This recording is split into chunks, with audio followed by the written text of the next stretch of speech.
Today we look at Posidonius, both the crater and the man behind the crater. And we ask ourselves, what could a person who was born in 135 BC possibly have to say that's relevant to those of us that are living in the 21st century? Stick around and find out.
I like polymaths. That is, people, real Renaissance people who their intellectual yearnings kind of paint with a broad brush. They like the hard sciences, the physical sciences, earth and space sciences, geology, geography, history. They also like the chemistries, and they like the social sciences and the ethics and philosophy and politics and arts and music and just all of that. There are not very many polymaths anymore. But they are impressive when you come across one. I may do a Wednesday on why I like polymaths. Posidonius was a polymath. He was probably one of the wisest people of his generation. Even though the generation was like 135 or 100 years BC, he was one of the wisest. He studied geography and politics and philosophy and history and astronomy. He has the crater we looked at today. He has a crater named after him because of his work in astronomy. So here's what he did. He went out and he looked on the open horizon and he saw a star that he watched it night after night after night and realized that it never really got high over the horizon. And then he went to another location and he went and found the same star, and he discovered that at that different location, that star was, he estimated, about 7.5 degrees above the horizon at its highest point. So what he had was a triangle. You know, he could see the angle of the one star that was just right across and the other star that was up just a little high, although, the same star. Then he could compute the distance between those two communities, towns where he saw that at, locations. And with that, he had enough to work out an estimate of how big the Earth is and the curve of the Earth.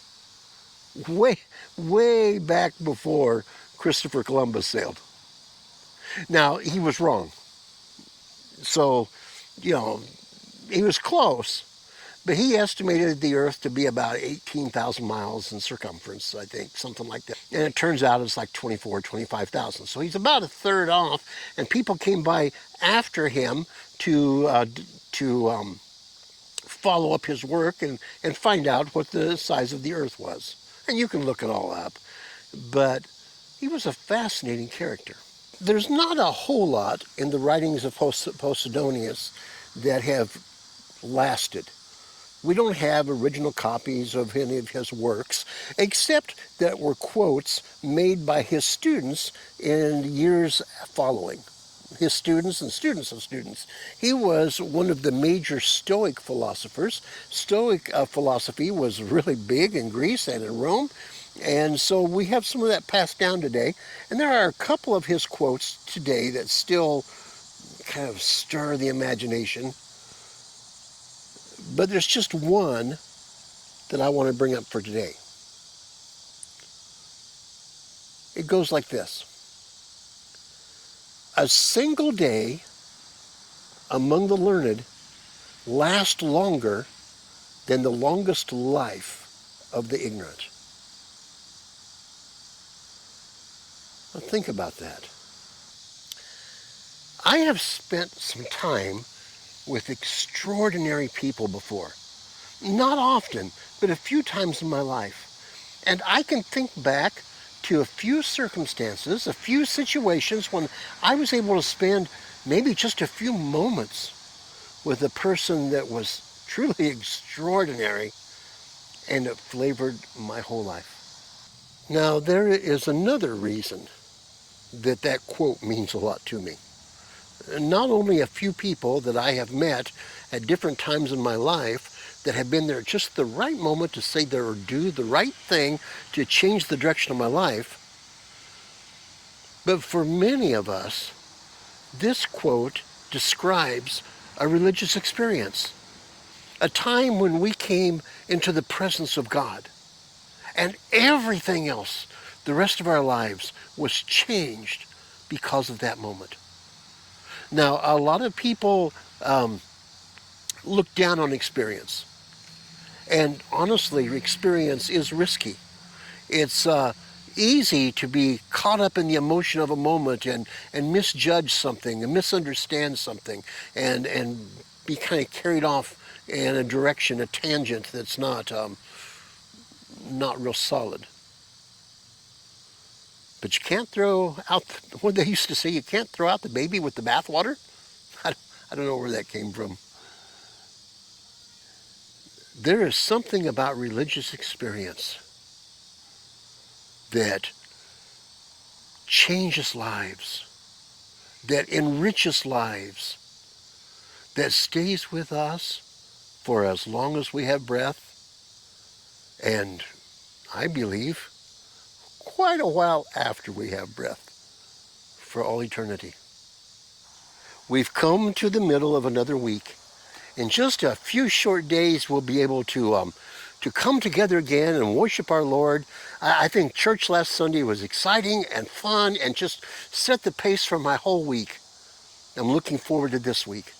In the meantime, between now and Sunday and the few days we have left, see if you can remember some of those times, those moments that changed your life.